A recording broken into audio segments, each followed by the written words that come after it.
எனக்கு வருத்தமா தான் இருக்கு. என்ன மாதிரி இப்ப உங்க 2 பேராலயும் அந்த வீட்ல வாழ முடியல. ஆனா ஒரு விதத்துல எனக்கு ஒரு ஆறுதல் இருக்கு. அடுத்தவங்க கஷ்டப்பட்டா அது உனக்கு ஆறுதலா இருக்கா? நான் அப்படி சொல்ல வரல. அட்லீஸ்ட் நீங்க 2 பேரும் மாதிரி என் பக்கத்துல இருக்கிற நியாயத்தை புரிஞ்சுக்கணும். ஹஸ்பண்ட் கூட இல்லாம இருக்கிறது எவ்வளவு பெரிய கஷ்டமான விஷயம்னு இப்ப நீங்க ரியலைஸ் பண்ணிருப்பீங்க. விஜய் ஆண்டி தான் என்னோட மாமியா. அடுத்து என்ன? அண்ணாமலை அங்கிள் தான் உங்க மாமனார். அதானே சொல்ல போறீங்க? சப்போர்ட் பண்ணா உங்க 2 பேருக்குமே நல்லது. இல்ல இல்ல ரெடி பண்ணுவ சொல்லிட்டு போடி. என்ன பயமுறுத்துறியா? அதெல்லாம் வேற எங்கயாவது வச்சுக்கோ. இந்த வீட்டுக்கு எது நல்லதுன்னு எனக்கு தெரியும். நான் எது பண்ணாலும் சரியாதான் இருக்கும். நான் உங்க நல்லதுக்கு தான் பண்ணிருக்கேன். எனக்கு நல்லது செய்யணும்னா நான் சொல்றதை செய். ஆனா என் பேச்ச நீ கேக்குற மாதிரி இல்ல. ஒரு விஷயம் மட்டும் எனக்கு நல்லா புரியுது விஜயா.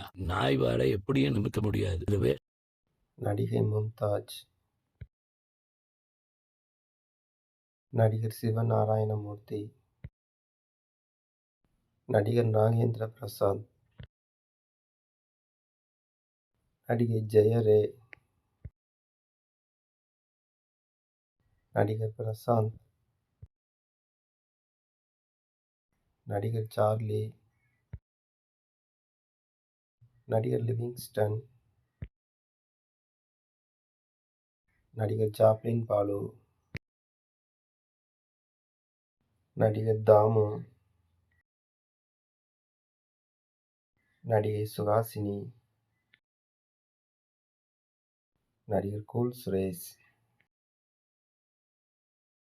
நடிகர் வெண்ணிராடை மூர்த்தி,